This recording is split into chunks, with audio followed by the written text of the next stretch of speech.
Neemias 1. Capítulo 1, verso 1 em diante.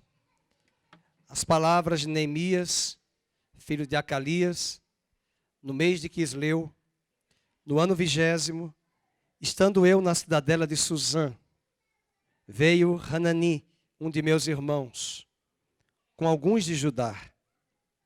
Então lhes perguntei pelos judeus que escaparam e que não foram levados para o exílio e acerca de Jerusalém. Disseram-me: os restantes que não foram levados para o exílio e se acham lá na província estão em grande miséria e desprezo.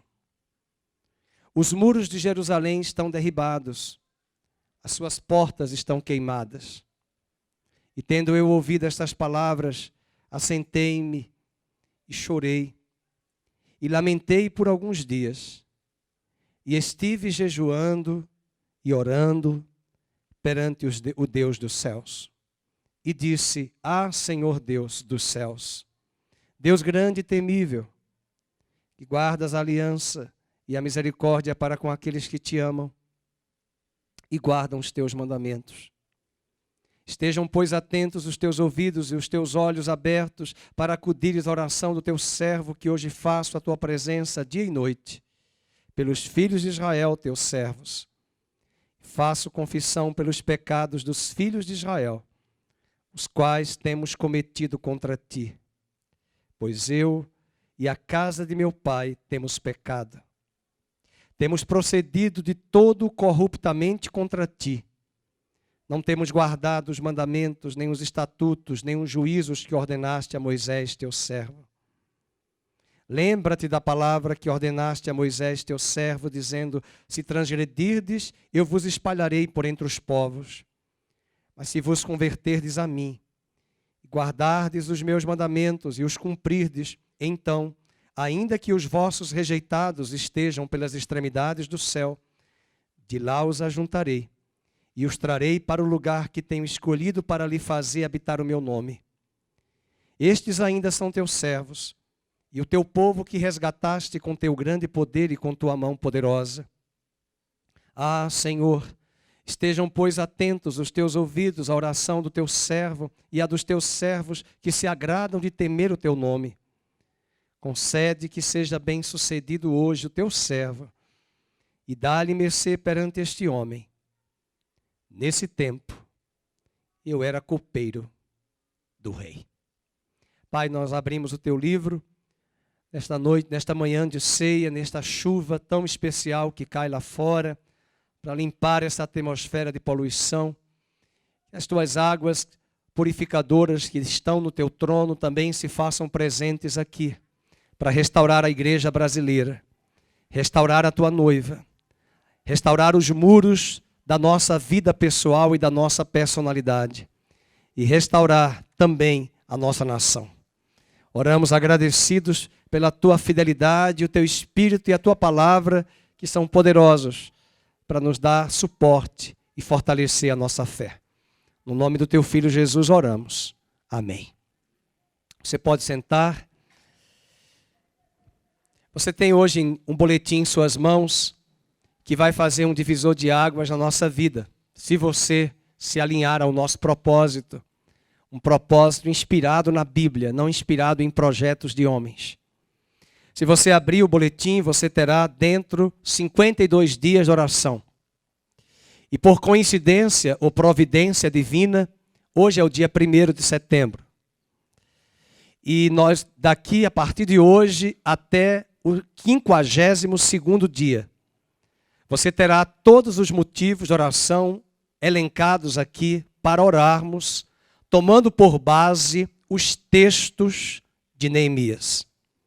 Gostaria de pedir algo especial.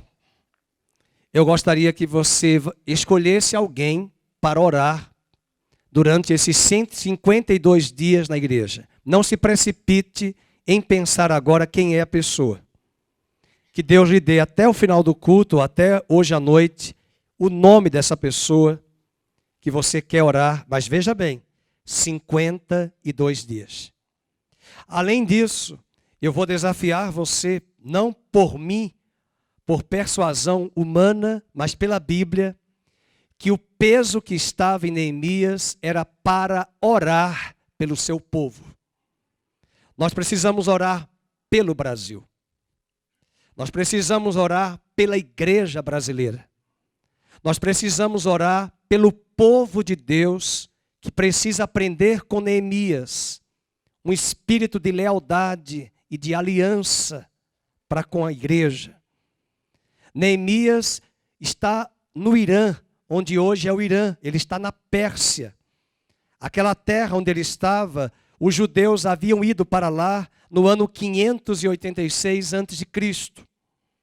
A Babilônia, ou o Império dos Caldeus, havia tomado os judeus que estavam na Judéia, principalmente os da família de classe alta e classe média, eram levados como cativos para a Babilônia, onde hoje é o Iraque e o Irã.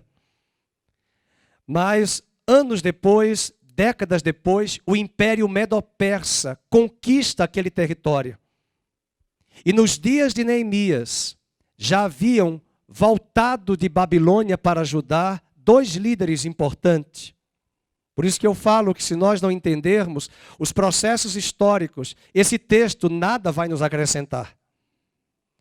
Neemias agora volta, mas ele é o terceiro líder que traz uma leva de judeus para reconstruir os muros da cidade. A primeira leva veio com Zorobabel, governador da Judéia, que era da família de Judá, de onde virá o descendente Jesus. Zorobabel é citado na árvore genealógica de Jesus em Mateus capítulo 1. E ele traz a primeira leva. A primeira leva era para restaurar a cidade. A segunda leva vem com Esdras, porque não adianta restaurar a cidade e não restaurar o culto a Deus. Eles voltam para Jerusalém, eles restauram a cidade, eles restauram o culto e Neemias vem restaurar os muros. As três levas não vieram simultaneamente. As três levas aconteceram com lacunas e atos de anos. Mas o livro de Neemias é um livro inspirador.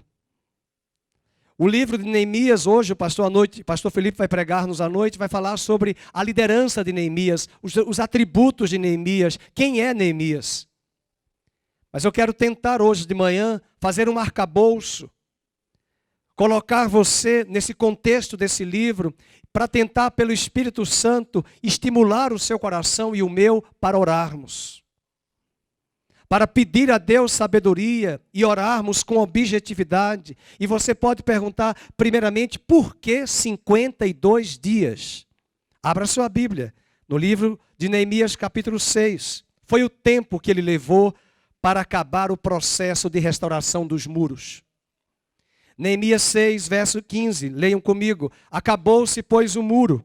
Leiamos em voz alta, 6,15. Aos 25 dias do mês de Elu, em quantos dias? 52 dias. Marque na sua Bíblia, 52 dias. Foi o total de dias que ele levou para restaurar os muros. Eu confesso que foi rápido. Hoje, com o nível de tecnologia, de engenharia, com os tatus cavando aí nas terras para fazer os metrôs de São Paulo e das megatrópoles, ou das metrópoles, eles levam meses e anos. Você vai dizer por causa da corrupção, desvios de recursos muitas vezes. Mas ele leva 52 dias. Um grande aspecto aqui que nós vamos trabalhar também ao longo dessa campanha, eu não tenho um preconceito com a palavra campanha, não há nenhum problema, mas nós podemos chamar uma campanha de oração pautada em Neemias. O problema são as motivações das campanhas. O problema são as intenções das campanhas que as igrejas fazem. As campanhas que eu escuto por aí funcionam assim: você não pode faltar 52 dias, porque se você faltar um dia, você perdeu a bênção. E Deus faz diferente. O homem falou que são 52 dias. Você não pôde vir 51 dias, mas veio um dia. Deus vai te dar a bênção. Porque é a graça. Não é pelo nosso esforço. 52 dias de oração. Agora, além disso, volte para a capa do boletim. Na frente, nós vamos ler em voz alta os textos que nós temos como moto para a nossa vida, para esses 52 dias. Vocês vão cansar, talvez, humanamente, de ouvir o pastor Fernando falando. Eu vou pedir à igreja para decorar esses versículos. Uma forma de decorar é cantar. Tente cantar.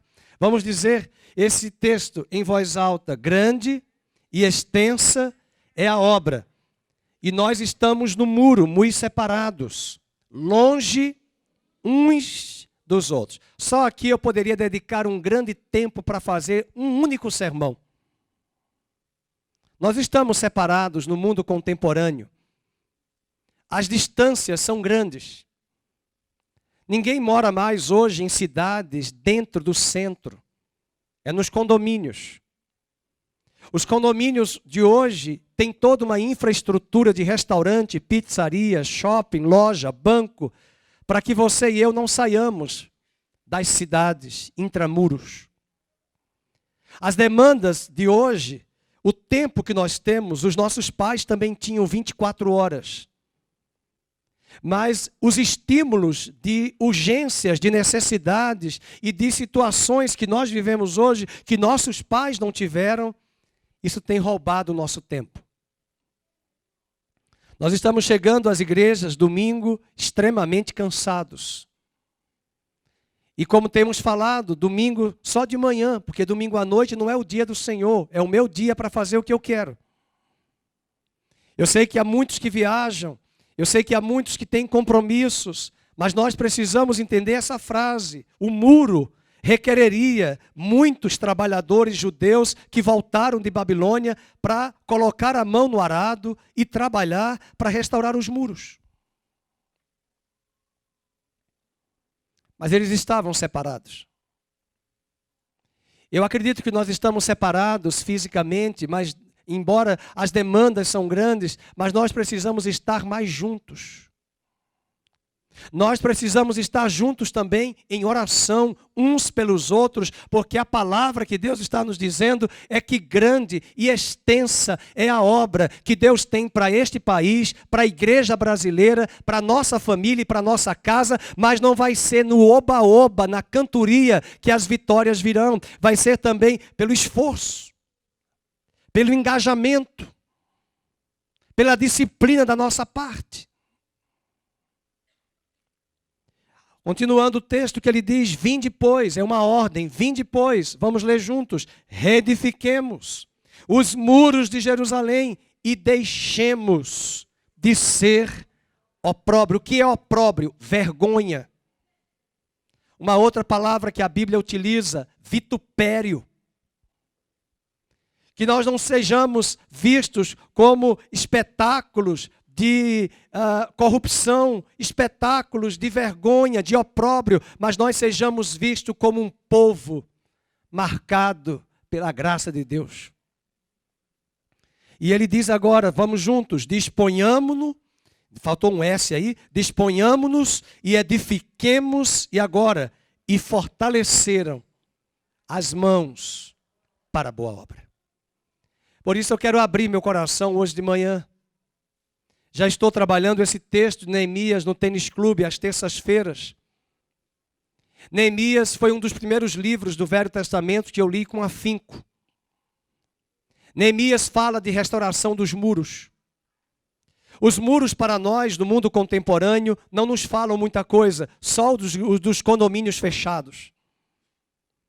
Mas talvez você não entenda que os muros daquela época, das cidades antigas, tinham vários objetivos. Um deles, uma cidade antiga naquela época não pode sobreviver sem o muro, porque eles estavam vulneráveis aos ataques dos inimigos. Você vai encontrar no livro de Jeremias que não era apenas um muro, havia entre muros um muro, um riacho com jacaré e crocodilo em algumas cidades e outro muro. A própria cidade de Jericó, a própria cidade de Babilônia, de Jericó, os jardins suspensos da Babilônia. Os jardins suspensos de Jericó. Toda a infraestrutura das cidades, muros, que até tinham plantas, jardins suspensos. Era uma forma de tentar impedir o inimigo entrar. Além disso, os muros furados, preste atenção aqui, quebrados, vazados, raposas, entravam à noite na cidade para roubar galinhas, carneiros e cordeiros. E para aquele povo que vivia da agricultura e da pecuária, um muro desta forma, vazado, furado, quebrado, até quebrado das guerras, do ataque de Babilônia a Jerusalém, os recursos que estavam dentro daquelas cidades iriam ser levados, principalmente recursos de alimentação. Estivemos agora em Jerusalém e visitamos alguns portões que até hoje existem, que foram da época dos tempos antigos, da época da igreja, dos dias de Jesus e alguns lugares da época dos cruzados, do século XI.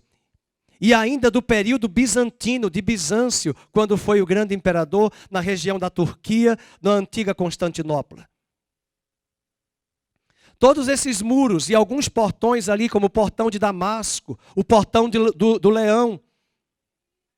Todos esses muros, algum deles, por exemplo, de Damasco, tem um portão que é a porta atual, mas embaixo, totalmente desnivelado, porque a cidade já foi reconstruída. Eu mostrei para alguns irmãos, veja o muro que foi da época do século XI depois de Cristo, construído em cima do muro que Herodes ampliou, que Neemias havia reconstruído antes. E eles acharam.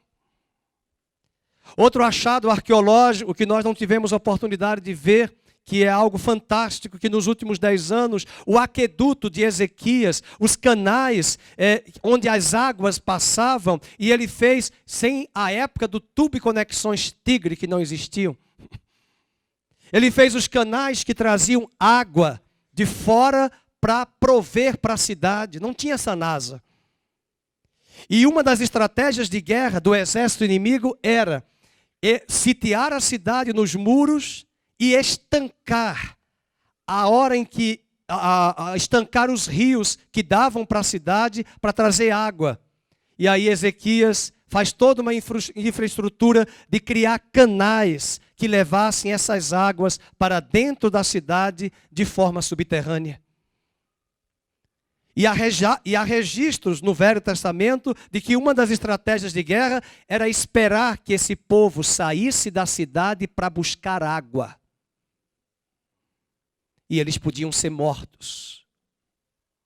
Além disso, os muros vão nos falar hoje, meus queridos, do que nós vamos fazer aqui. Eu estou dando o pano de fundo. É uma pregação, mas tem que fazer um pano de fundo. Nós vamos fazer isso aqui porque nós vamos orar. E o que mais se tem nos muros de Jerusalém eram torres de atalaias e de vigias. As torres serviam para de longo alcance, numa época que não tinha aqueles equipamentos para enxergar de longe, a longa distância, que o inimigo está vindo. Os atalaias se colocavam nas torres e quando algum exército aparecia, os atalaias tocavam o chofar. Isso mostra para nós que a igreja precisa entender que época é esta, que tempo é este. Atalaias são os intercessores, atalaias são os sacerdotes, a igreja de Cristo que precisa estar em vigilância, entendendo que tempos difíceis são estes.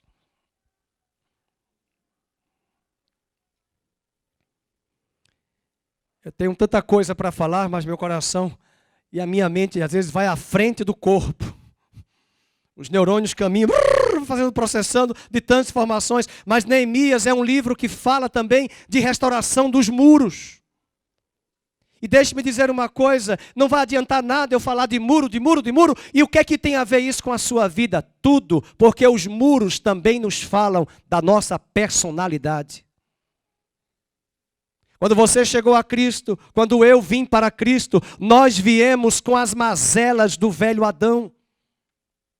Quando nós chegamos ao Evangelho, o nosso vocabulário era torpe, a nossa mente era suja, impura, imunda. Quando nós chegamos a Cristo, toda a nossa base de ação era pautada no velho Adão. Mas nós nos convertemos, nós fomos recriados em Cristo, diga amém, nascidos de novo. E nós estamos em um processo de restauração e a nossa personalidade precisa ser restaurada.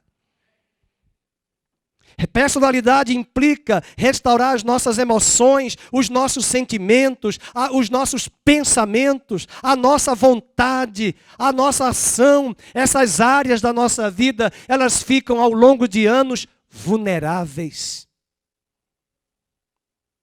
Um dos capítulos, o maior capítulo de Neemias é o capítulo 2.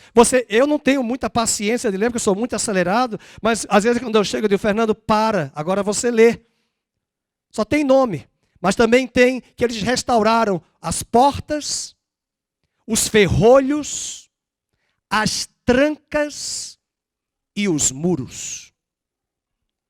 Você sabe o que é porta? É o lugar de decisão. Por exemplo, você entrou aqui hoje. Posso ouvir um amém? Eu até não entendi na hora da escola bíblica, depois o pastor daí me fale. Eu vi um casal que entrou aqui, depois saiu, foi embora. Ah, porque eles vieram para a igreja errada. Ele fez assim, ele achou que era aqui a igreja, é porque abriu uma igreja aqui. Podia ter ficado, mas tudo bem, são escolhas. É porque abriu uma igreja aqui, a gente está tendo problema de estacionamento, eu já conversei com o pastor, mas não tem problema. Ele disse que não sabia que nós estávamos aqui, mas abriu aqui nessa esquina, próximo. Então, trabalho, nós não estamos preocupados quanto a isso, mas ficamos preocupados com a logística de carros, porque alguns irmãos têm que estacionar 3 quarteirões abaixo, porque não encontra vaga. E o casal entrou e eu olhei assim, mas quem é esse casal? E eu fico preocupado, porque eu tenho um radar assim rápido, mas de repente já saiu. Mas as portas falam de lugar de decisão. Quando nós fomos para o evento da Rua Azul, o teatro, eu disse, mas que engarrafamento é esse? Na Marginal Tietê? Que engarrafamento é esse? E alguém me fez lembrar que era o show de uma dupla que voltou a gravar, que voltou a cantar e estava lotado. E eu não sou aqui pastor xiita, terrorista, sunita, para dizer que é pecado ir para certos lugares, mas a mesma lealdade, fidelidade, engajamento, comprometimento com esses espetáculos e eventos, não é a mesma dosagem dada para as coisas de Deus. A porta que vai ser restaurada não é a porta, as portas são várias, mas portas falam para nós de lugar de decisão. As portas falam para nós da nossa vontade. Os muros que vão ser restaurados falam da nossa personalidade, que continuamente é bombardeada para que o velho homem responda. Mas a Bíblia diz, não vivemos mais nós, não vivemos mais nós, mas é Cristo que vive em nós. Por isso eu quero desafiar a você a começar a ler Neemias. Olha o capítulo 2 de Neemias, vamos lá. Ele vai restaurar todas as portas. Eu não vou falar hoje das portas, nós temos vários domingos para falar sobre isso. Capítulo de número 3, eu falei 2, mas é o 3. Capítulo 3, ele diz no versículo número 1, eles reedificaram a porta das ovelhas, assentaram-lhe as portas. Imagina, as portas foram arrancadas. 3:1. Além disso, no versículo número 3, os filhos de Racená edificaram a porta do peixe. Vamos. Colocaram-lhe as vigas, lhe assentaram as portas, leiam, com seus ferrolhos e trancas. O que é que o inimigo vem fazer na sua vida ao longo dos anos? Ele dá um hiato, mas depois ele volta com a mesma isca para você cair na prostituição, para você cair no orgulho, para você cair na mágoa. A geração que está lá fora, na política brasileira, é toda mimimi, dói, tudo dói. Não pode falar nada que dói. Eu acho que eu tenho que andar com uma caixa de Rivotril. Tome um, tome outro. Porque não pode falar nada. A geração de hoje é que nós não podemos mais nem pregar o evangelho, porque não? Você tem que respeitar o meu direito de pensamento. E o Senhor tem que me respeitar, porque eu sou um cristão. Se o Senhor acha que essa vida de conjugal, de casamento, o padrão de casamento é esse, eu tenho que respeitar. E o Senhor tem que me respeitar, porque eu sou cristão. Então nós não podemos mais falar nada, é uma geração mimimi, não pode nem usar vermelho, porque é lá no partido. Ou pode usar azul, é outro partido. É tudo mimimi. Na verdade, não é mimimi, é uma falta de um cinturão na região glútea e um cinturão no cérebro com a Bíblia. Para cristãos. Porque o mundo não vai mudar, mas o mundo não pode entrar na igreja e ser referência. Nós não podemos entrar no modelo do mundo para agradar ao mundo. Nós temos que ter o nosso padrão de vida. Paulo disse a Timóteo, pregue a sã doutrina. Quer ouçam, quer não ouçam, quer não queiram ouvir, pregue a palavra, a tempo e fora de tempo.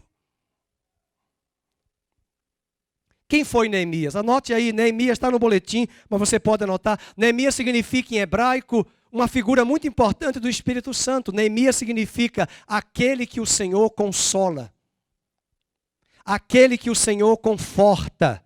Ora, quem já conhece Bíblia já fez a dedução. Em João, capítulo 16, Jesus disse, eu vou para o Pai e eu enviarei, o meu Pai enviará o Consolador. Deixe-me dizer uma coisa, hoje de manhã, você não está sozinho. O Espírito Santo habita com você. Habita em você, está em você. Nós cantamos, Ele está em você. O Espírito Santo se move em você, porque a função do Espírito Santo, a missão do Espírito Santo é preparar um povo santo para Deus. É restaurar a nossa mente na mente de Cristo, é restaurar as nossas emoções, é restaurar a nossa vontade. É impressionante como os crentes de hoje, eles não têm vontade. Eles são passivos. Eles não têm disciplina. Eles não disciplinam os pensamentos. Eles não têm disciplina para a leitura da Bíblia. Ou será que só o pastor é tentado na hora de ler a Bíblia e dá sono? Às vezes dá sono, eu digo, põe um palito nesse olho. Está cansado. Vamos andar, toma um café. Quantas vezes se acordava de madrugada para tomar guaraná em pó para estudar para a prova? Eu nunca fiz isso. Mas vinha um sono, eu digo, você não vai dormir não, você vai andar agora. Às vezes as pessoas de hoje, um filme aí, Vingadores e tantos filmes, as pessoas vão assistir à meia-noite. Eu nem sabia que tem sessão à meia-noite. Então termina às 3. Mas essas mesmas pessoas, desculpe falar, não vêm para as vigílias. Porque o horário é tarde.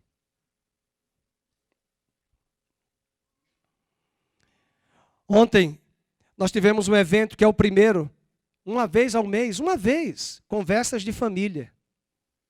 Nós divulgamos aqui na igreja. Nós já temos divulgado bem antes, um mês antes. Foi um bate-papo, não foi para jovens, é para a igreja toda. Alguns casais adultos vieram, outros, os jovens vieram, adolescentes. Mas sabe por que é isso? Nós fazemos isso, querido? Porque os problemas de família, de casamento vão surgir. Mas se você abastece a sua despensa, faz armazenamento, quando vier os problemas, você já tem mantimentos guardados e sabe de onde sacar. E o que dá tristeza hoje é a falta de muitos membros da igreja. Quando os pastores, não é só o pastor Fernando não, é muitos pastores. Mas aqui está o meu desabafo em meio à pregação, a falta de lealdade. A falta de compromisso. A falta de investimento na sua vida, e nós estamos acompanhando situações de famílias, eu até pedi oração por mim essa semana, por crianças, adolescentes, jovens, casais que temos acompanhado. E às vezes são problemas que precisam de ajustes ali. E eu não estou nem me referindo a esses assuntos específicos recentes, mas eu estou falando de casos que já acompanhamos em outrora, em tempos atrás, que a gente percebe que muitas dessas famílias que estão anos na igreja não têm estrutura, não têm base, não têm respaldo. Ontem nós tivemos testemunhos aqui, foi a palavra dada, o pastor Felipe falou, o que é se casar? É deixar pai e mãe. É desonrar pai e mãe? Não. É unir-se. Mas o que é unir um ao outro? É fácil unir Tico e Teco? Não. É fácil unir Trifena e Trifosa lá na igreja de Filipos, de Filipenses, que Paulo escreve aos Filipenses? Não Trifena e Trifosa, é Evódia e Sintique, que não se davam bem? Trifena e Trifosa é em Roma. É fácil tornar-se uma só carne, marido e mulher? Não. E a fase do casamento, quando os filhos saem de casa, o ninho vazio. Cada fase que os casais precisam entender para que quando as situações de crise chegarem, nós tenhamos respaldo e possamos dizer, eu sei que o meu Redentor vive. Eu sei que ele vive. Ele está no controle. Eu estou firmado. Você acha que é um congresso de casais num hotel, um final de semana, pagando R$ 1.500, que vai dar uma fórmula pronta, que nem o Kid de Abelha encontrou, essa fórmula do amor, para dar um restauro no casamento? Não, não. Mas o que restaura um casamento, o que fortalece um casal, é que eu vou morrer para o velho homem. E Cristo vai ser internalizado em minha vida, e na medida que eu morro, que eu cedo, que eu abro mão, e vou cuidando do outro, e em lealdade e em compromisso com o outro, o Senhor vai me dar graça. E nós sentimos a ausência de muitos irmãos, queridos. Muitos que poderiam estar. Fazemos as convocações às vigílias, muitos não vêm. Fazemos convocações e nós não estamos bem no Brasil, a economia está mal. 0,4 saiu o resultado do último trimestre, mas não quer dizer nada. Compararam até agora o governo do Itamar Franco, que foi logo depois da crise do Fernando Collor, e o país cresceu rapidamente 5% ao ano nos dias do governo Itamar, vindo logo de uma crise de 1 ano e meio do governo Collor. E essa crise nós já estamos para 5, 6 anos. E eu não quero desanimar. Que Deus nos livre. Pode ser que piore. Tantas pessoas saindo deste país para morar em outros países. Tantas situações que temos visto e nós estamos separados. Eu estou aqui falando de Neemias, nós estamos separados uns dos outros, mas a obra é extensa. E vinde, pois, reedifiquemos o muro. O Senhor conta comigo e com você.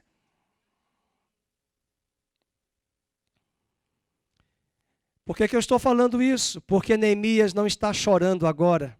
E ele começa o livro com um relato. Vamos abrir Neemias capítulo 1. Neemias significa aquele que Deus conforta, aquele que Deus consola. As palavras de Neemias, filho de Acalias, no mês de Quisleu, no ano 20º, estando eu na cidadela de Suzã, a capital do Império Medo-Persa, a mesma cidade onde estava a rainha Esté, que se casou com um gentil, na região de Suzã. As províncias.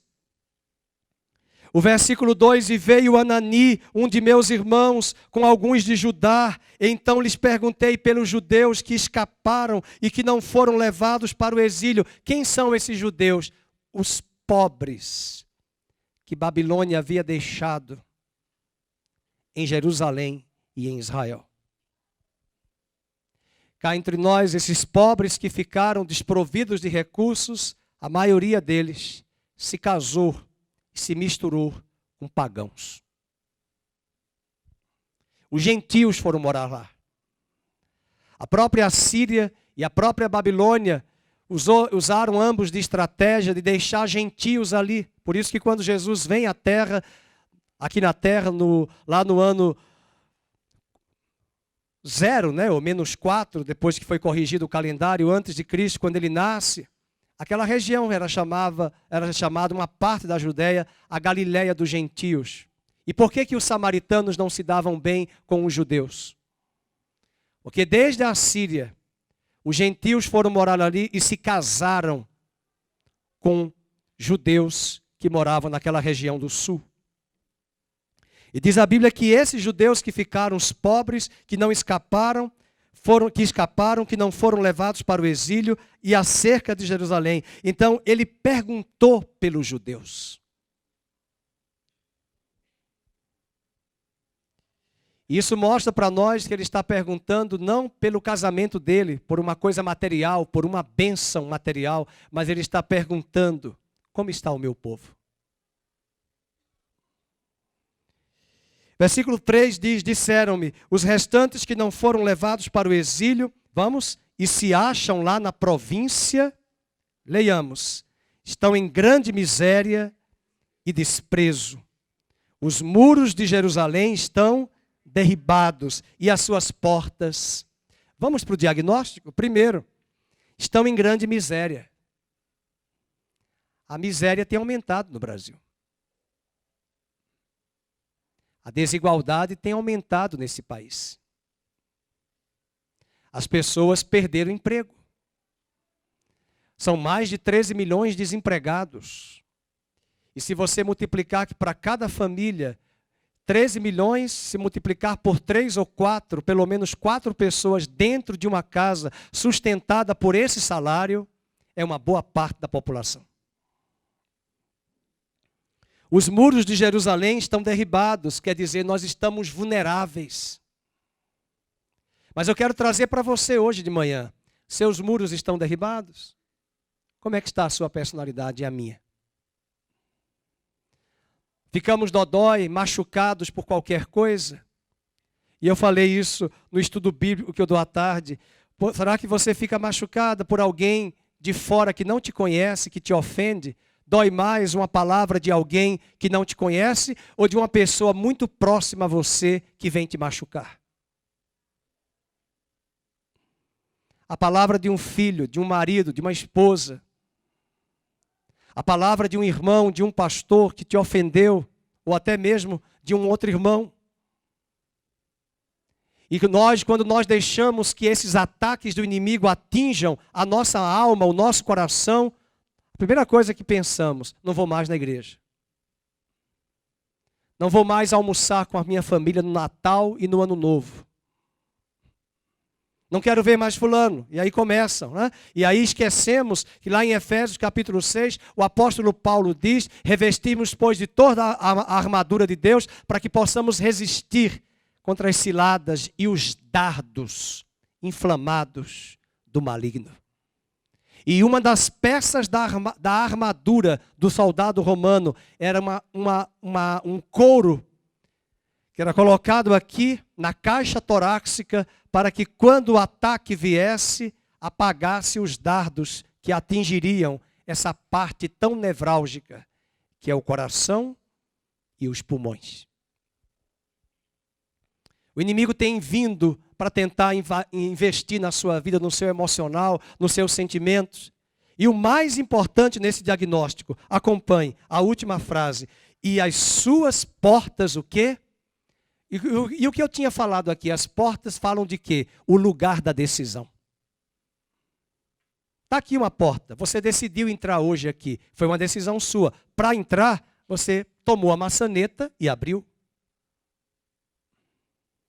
E um dos grandes problemas que o inimigo hoje tem atuado em jovens, adolescentes, adultos, é a força de vontade.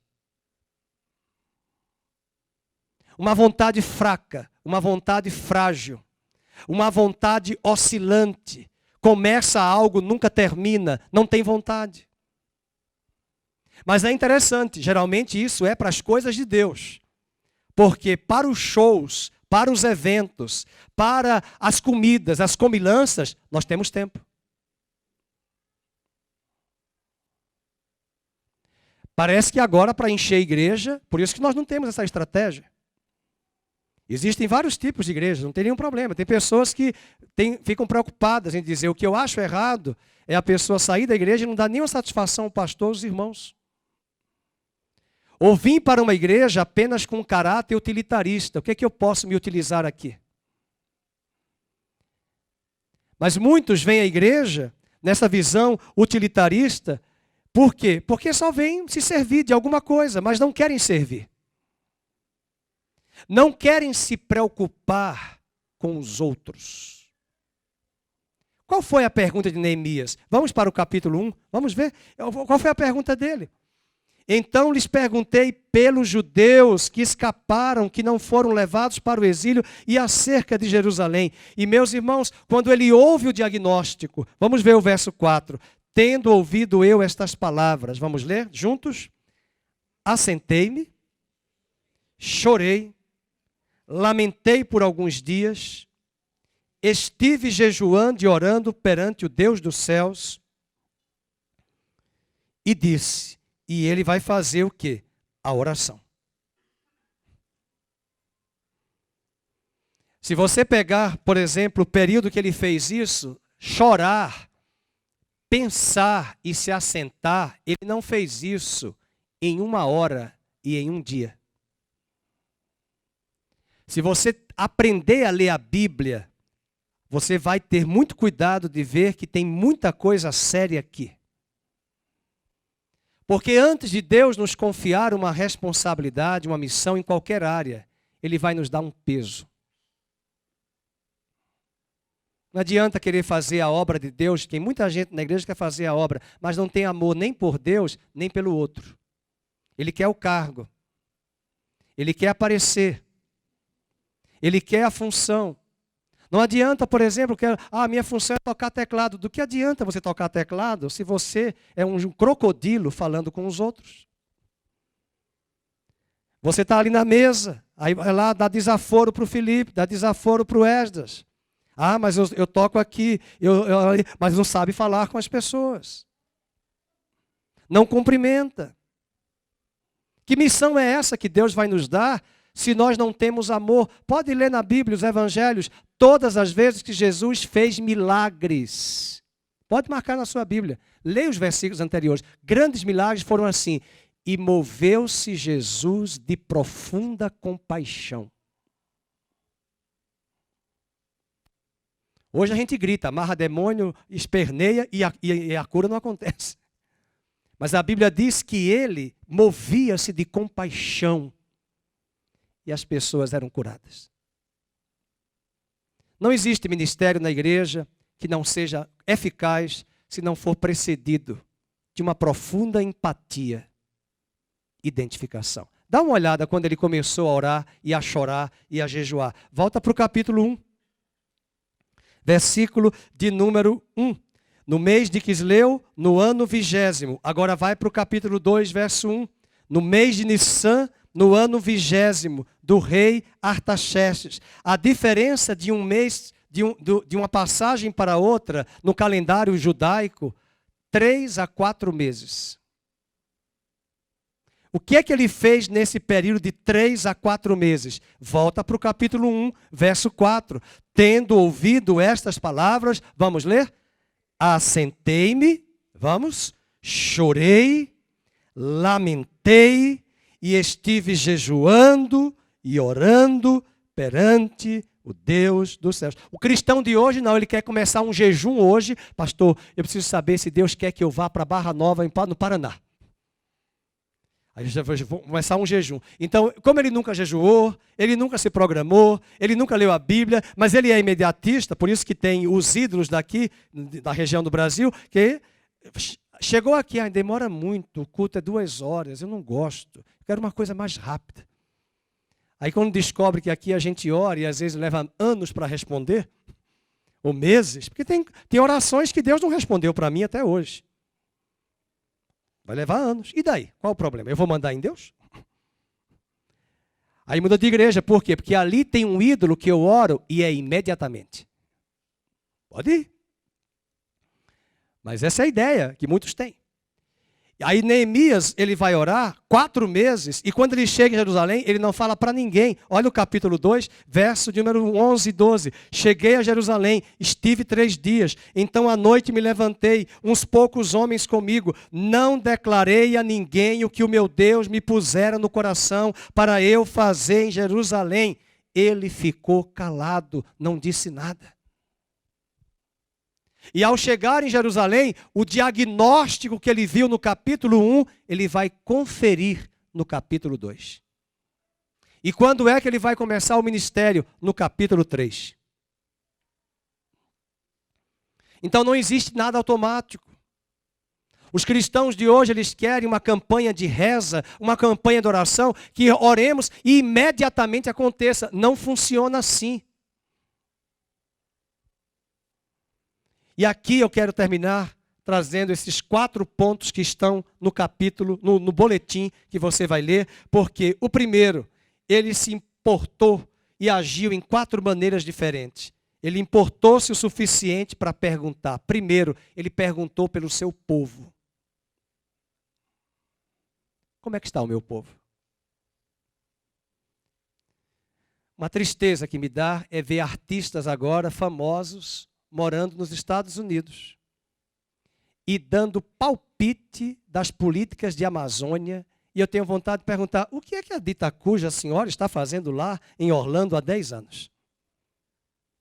E os tontos aqui ainda pagam R$500 de ingresso. E vão falando, dando palpite na política. Escuta, quem já morou fora no exterior sabe que você não acompanha 100% as notícias que são aqui do Brasil. De qualquer país, de um lugar para o outro. Aliás, você se sente perdido às vezes, porque as notícias não chegam. On time, em tempo, não chegam. E aí ficam dando os palpites. Mas esse povo, desculpe dizer, esses artistas, olhem para mim, eles não têm raízes na sua terra. Eles não têm pertenças. Eles não têm identidade. Eles não têm, uma palavra que eu aprendi na medicina, empatia. Ser simpático é dizer, poxa, irmão Carlos, irmã Lígia, eu sinto muito. Agora, outra coisa é afirmar empatos. Também você não vai dizer, eu sou muito empático. Mas empatos em grego quer dizer dentro da patologia da doença. Eu sei o que é isto. Eu sei o que é estar no exílio. Eu sei o que é estar aqui gozando de um tempo bom no Império Medo-Persa e em contrapartida os meus irmãos estarem lá sofrendo isto, porque quando eu cheguei aqui, a vida foi dura também. Neemias está perguntando pelo seu povo. Além disso, ele vai se importar o suficiente para chorar. Acompanhe verso 4. Eu chorei. Alguém chora aí por um problema rápido. Um dia, não. Para resolver, não. Às vezes é 4 meses, 4 anos. Depois ele diz, importou-se o suficiente para orar. E ele vai orar. E quando ele ora, ele confessa o pecado do seu povo. No versículo 6 ele diz, os quais temos cometido contra ti, pois eu e a casa de meu pai temos pecado. E mais do que isso, ele importou-se o suficiente para se dispor a trabalhar.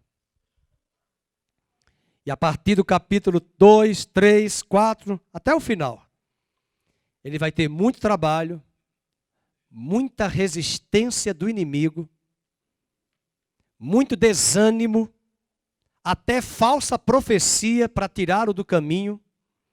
E eu quero hoje de manhã dizer, incentivando você, disponha-se, levante-se.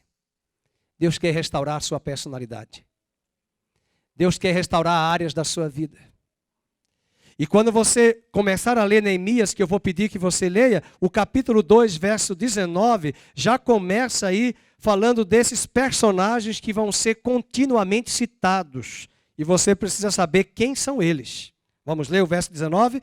Porém, Sambalate, o Aronita e Tobias, o Servo-Amonita, o Gesem, o Arábio, quando souberam de quê? Da obra que Neemias engendrou para restaurar. Quando eles souberam, olha o que acontece. Vamos ler. Zombaram de nós, nos desprezaram e disseram, que é isso que fazeis? Quereis rebelar-vos contra o rei?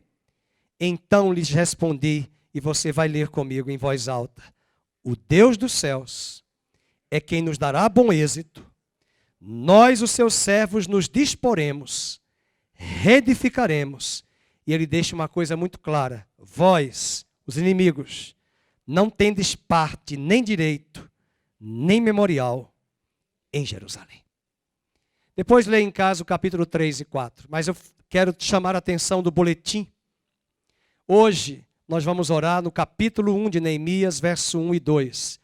E está escrito no boletim, vamos ler em voz alta: orar pela igreja no Brasil e pelo povo brasileiro. Qual foi a pergunta de Neemias? Como está o meu povo? Qual é a pergunta de Deus hoje para a igreja? Como está a minha igreja no Brasil? Como está esta nação? Foi esse peso que Neemias teve em seu coração. Vamos ficar de pé. Vamos cantar, terminando esta canção. O Espírito de Deus está aqui operando em nossos corações. Mas eu quero chamar você aqui para vir no altar, consagrar-se, colocar diante de Deus a sua vida para dizer: Senhor, eu quero ler Neemias. Eu quero me posicionar como Neemias para começar uma obra de restauração. O inimigo tem zombado da igreja, tem colocado até vozes na sua mente e no seu ouvido, que você não vai conseguir. Mas o Senhor está aqui para dizer: eu sou contigo, eu te fortaleço. Convido você a sair do seu lugar, a não desanimar diante das dificuldades. As portas precisam ser restauradas. Deus está chamando a mim e a você, eu também me incluo, para colocarmos a decisão do nosso coração. Eu quero. Não estou falando de pecado, coisíssima nenhuma. Estou falando de decisão, de urgência, de disciplina. Nós nos reunimos com os pastores e falamos que nós não vamos aqui falar de Neemias só por falar. Nós precisamos começar isso na nossa vida. E a igreja está doente. A igreja brasileira está doente. Não pense você que mudar de igreja vai resolver. O que precisa mudar é o nosso coração. É a nossa atitude. É a nossa postura. É possível mudar de igreja quando aqui há heresia. Quando aqui há desvios éticos e morais. Mas que Deus nos livre, não chegamos a esse patamar e nem queremos. Mas nós precisamos entender que é o desviar do nosso coração, da falta de lealdade. Com muito respeito aos times de futebol, eu vejo muito mais lealdade em pessoas que são sócios e sócios de times. Não perde uma partida. Eu conheço pessoas que venderam apartamentos para assistir o jogo no Japão, do campeonato de uma taça, e perderam tudo, venderam tudo para ficar nos hotéis e passagens aéreas. Mas eu admiro essas pessoas, porque aonde estiver o teu tesouro, ali estará o teu coração. É a lealdade que eles têm ao time. Essa mesma lealdade Deus quer encontrar em nós. Lealdade a Cristo, lealdade à igreja. Nesses tempos difíceis, o Senhor vai fazer uma obra de restauração. O Espírito de Deus está aqui. Escute a música e cante. Operando em nossos corações, trazendo sua vida e poder, ministrando sua graça e amor. Os feridos de alma são curados, os cativos e oprimidos livres são, os enfermos e doentes são sarados, pois o Espírito de Deus está aqui. Outra vez, o Espírito de Deus. O Espírito de Deus está aqui. Neemias significa aquele que Deus conforta. operando em nossos corações, trazendo sua vida, trazendo sua vida e poder, ministrando sua graça e amor. Os feridos de alma são curados, os cativos e oprimidos livres são. Eu quero ouvir só a igreja cantando. Os enfermos e doentes são sarados, pois o Espírito de Deus está aqui. Pai, eu quero contemplar. Adore ao Senhor, diga a Ele, tua glória e majestade.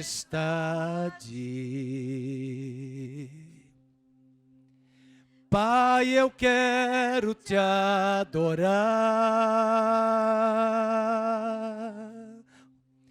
em espírito e em verdade, não apenas no átrio,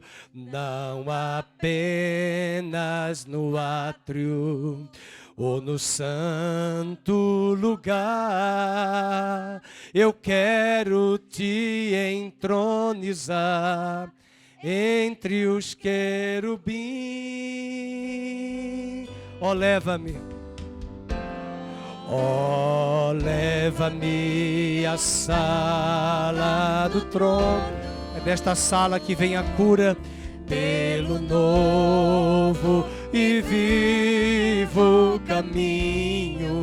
Pelo sangue de Jesus, pelo sangue de Jesus, eterno e sumo sacerdote.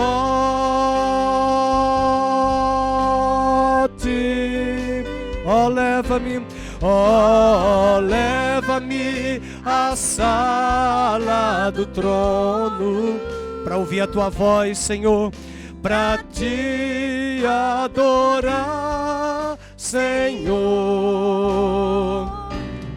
Oh, leva-me à sala do trono, para te adorar, para te adorar, Senhor, para te adorar, Senhor.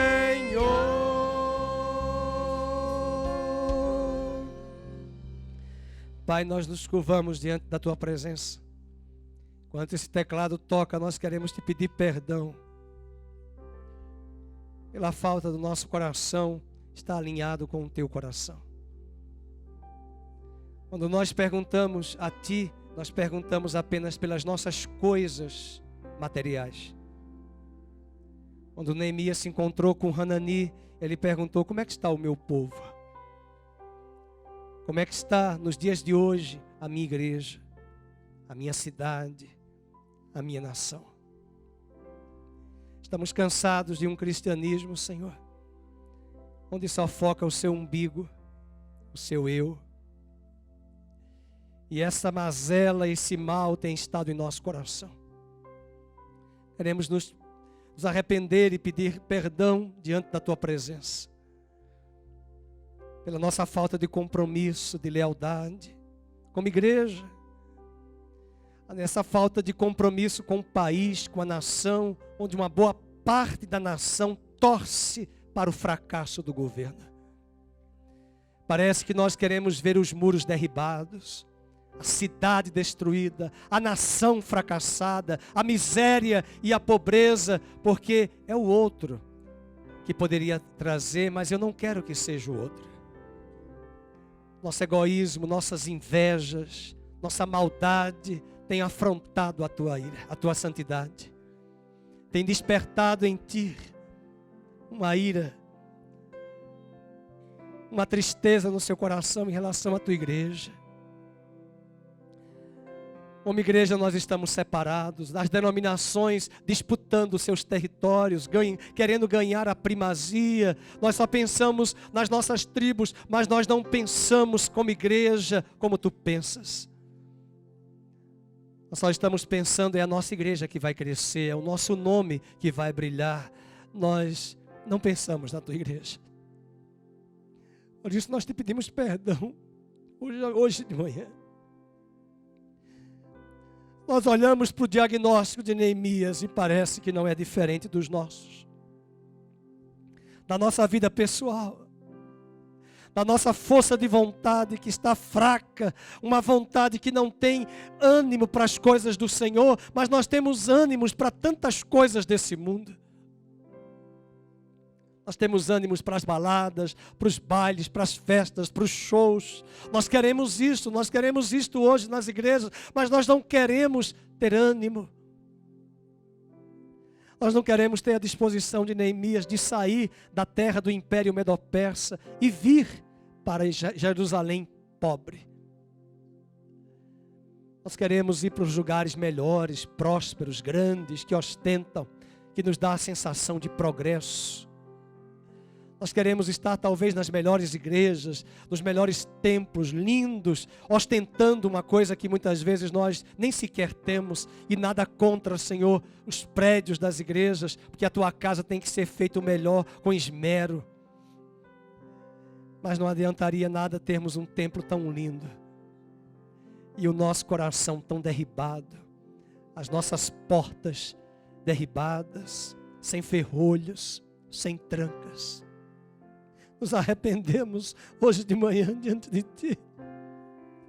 Pedimos perdão pelas nossas misérias, pelas nossas máscaras que nós insistimos em usar para dizer que está tudo bem sem estar bem. Nós sabemos falar, mas nós não temos a capacidade de dizer para nós mesmos: eu também tenho erros, eu também tenho meus problemas, eu também preciso mudar. Por isso nós queremos te pedir hoje de manhã, por favor, Senhor, que a tua graça não se aparte de nós, que o teu Espírito venha nos ajudar, como o Senhor ajudou a Neemias, que o Senhor venha confortar a tua igreja hoje de manhã. Venha dar ânimo a cada família aqui presente. Que essa palavra que a priori pode ter vindo para nos mostrar o nosso erro, essa palavra venha hoje para nos corrigir, para nos lapidar, mas também para nos encorajar. Para que não sejamos opróbrio, vergonha, espetáculo das trevas, mas sejamos luzes resplandecentes no meio de um mundo de trevas. Tenha misericórdia das nossas famílias, tenha misericórdia dos nossos casamentos, tenha misericórdia dos nossos filhos, tenha misericórdia das nossas dispensas, tenha misericórdia do nosso governo, tenha misericórdia da oposição em Brasília, tenha misericórdia desta nação, onde muitos torcem para o fracasso do país. Tenha misericórdia, Senhor. Tenha misericórdia principalmente da tua igreja, porque o Senhor não tem aliança com o Brasil, o Senhor tem aliança com a tua noiva, com a tua igreja. E se o teu povo que se chama pelo teu nome se humilhar e orar e buscar a sua face e se arrepender dos seus maus caminhos, está escrito que tu ouvirás dos céus, perdoarás os pecados e sarará a terra do nosso coração. Por isso desafia e encoraja hoje cada um que aqui está a chegar em casa, a pegar a sua Bíblia, a ler Neemias, ainda que não entenda, eu lerei Neemias, eu estudarei Neemias, mas mais do que ler, eu quero dobrar o meu coração em oração na tua presença. Que cada um aqui possa ouvir a tua voz, escolher um horário durante o dia, e separar meia hora por dia, ou na madrugada, ou à tarde, mas orar. E colocar esses pedidos e assumir um compromisso com o Senhor. Nós não queremos jurar, nós não queremos prometer nada, nós queremos ter um compromisso nesses 52 dias. De orarmos pelo Brasil, de orarmos pela igreja, de orarmos por nós, de orarmos pela nossa família e orarmos por este irmão que o Senhor vai colocar em nosso coração. Nós não vamos sair espalhando para ninguém por quem estamos orando, mas nós vamos guardar no coração. a pessoa que nós vamos orar. Ajuda-nos. Tenha misericórdia de nós. Nós vamos sair daqui com alegria, Senhor. Não vamos sair daqui tristes, não. Porque o muro foi completado em 52 dias. O Senhor está conosco e Tobias e Sambalate cairão nesta nação e nas nossas vidas. E no nome de Jesus nós oramos agora para que o Senhor fortaleça cada irmão aqui presente. Coloque a mão no ombro do seu irmão. Fortaleça esse irmão. Fortaleça. Fortaleça agora cada irmão, fortaleça cada pessoa aqui agora, em nome de Jesus. Vai derrubando agora os inimigos que estimulam a vontade, para não ter vontade, vai derrubando esses inimigos agora. Vai derrubando essas fortalezas na mente, mágoas, prisões, orgulho, rebeldia, rejeição, vai curando, traumas, complexos, feridas, estupros, surras de pai, de mãe, que trouxeram traumas existenciais. Nós rejeitamos esses mimimi, dododói na nossa vida pessoal. Nós queremos ser restaurados na tua presença. Nós queremos ter força de vontade, nós queremos ter disciplina, nós queremos buscar ao Senhor, nós não queremos buscar uma fórmula, nós queremos buscar ao Senhor. Buscar-me-eis e me achareis quando me buscares de todo o vosso coração. Nós queremos aprender a ser leais, sermos leais. Queremos aprender a ser comprometidos com a causa do Senhor. Comprometidos com a igreja, não é bajular ninguém, mas é uma aliança com a igreja. Aliança com a igreja de Cristo. Nós não temos aliança com o mundo, nós temos aliança com Cristo. E quem é de Cristo vai se apaixonar pela sua noiva, e a sua noiva é a igreja. Ainda que ela esteja doente, ainda que ela esteja má, ainda que ela esteja torta, nós somos a igreja. E quem ama a Cristo vai amar a igreja. Quem ama a Cristo não vai sair da igreja na hora que mais a igreja precisa. E o Brasil precisa entender isso. Brasil, prepara-te para te encontrares com teu Deus, Brasil. Brasil é tempo de urgência, Brasil é tempo de crise, Brasil é tempo de vacas magras, mas é tempo de buscar ao Senhor. Brasil, os teus muros serão levantados, Brasil. Brasil, os teus muros serão reerguidos. Brasil, os teus muros serão levantados, Brasil. Prepara-te, Brasil. Prepara-te, Brasil. Prepara-te, ó igreja. Restaura os muros nesta nação, restaura os muros da nossa vida, da nossa casa, da tua igreja, restaura os muros da igreja do Senhor.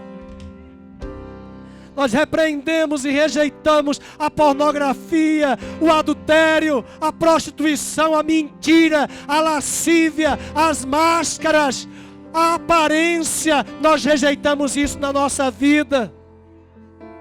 A vida dúbia, o engano, as piadas indecentes, os lugares iníquos, sujos, impuros, que o Senhor não quer que estejamos. Venha limpar a tua igreja hoje, venha lavar a tua igreja hoje de manhã, venha lavar a tua igreja, venha lavar a mente da igreja. Há pessoas deprimidas, doentes, em pânico constante. Há pessoas inconstantes que o Senhor venha restaurar as mentes, a personalidade. Vem, Senhor, vem, porque nós já chegamos a uma conclusão. Os remédios não têm resolvido. Os recursos de tecnologia não têm resolvido. Os condomínios de altíssimo padrão não têm nos dado segurança. Os imóveis não têm nos dado segurança. A segurança é o Senhor. A segurança é o Senhor. Nós não temos a quem recorrer. É somente o Senhor. Por isso, nesta manhã, derruba os ídolos do nosso coração. Derruba os ídolos, derruba os padroeiros do nosso coração. Derruba os altares que disputam o verdadeiro e único altar do Senhor. No nome de Jesus, fala conosco nestes 52 dias. Nós consagramos esta agenda a Ti. Não é uma agenda do homem, é uma agenda do Senhor para os nossos dias. Por isso nós colocamos as nossas vidas no Teu altar. A liderança, a igreja, os pastores, os levitas, os ministros, os cantores, as crianças de peito, os adultos, os anciãos, tudo que tem fôlego. Louve ao Senhor, busque ao Senhor, saiam das suas recâmaras, saia o noivo do seu tálamo. As crianças de peito, venham buscar ao Senhor, porque é tempo de buscar ao Senhor. As distrações das redes sociais, as distrações desse mundo contemporâneo que tem roubado a porta do nosso coração, a decisão da nossa vontade e o tempo. Nós colocamos diante de Ti, Senhor, dá discernimento à Tua igreja. E encerramos dizendo, venham pois, vinde pois, reedifiquemos os muros, disponhamo-nos e restauremos os muros da cidade de Jerusalém, da Tua santa cidade, a Tua igreja que somos nós. Que o amor de Deus, a graça bendita de Cristo, a consolação do Espírito Santo permaneçam hoje e sempre sobre todo o povo de Deus aqui reunido e espalhado sobre a terra. Digamos, falemos todos amém e amém. Deus abençoe, dê uma salva de palmas ao Senhor. Glória a Deus.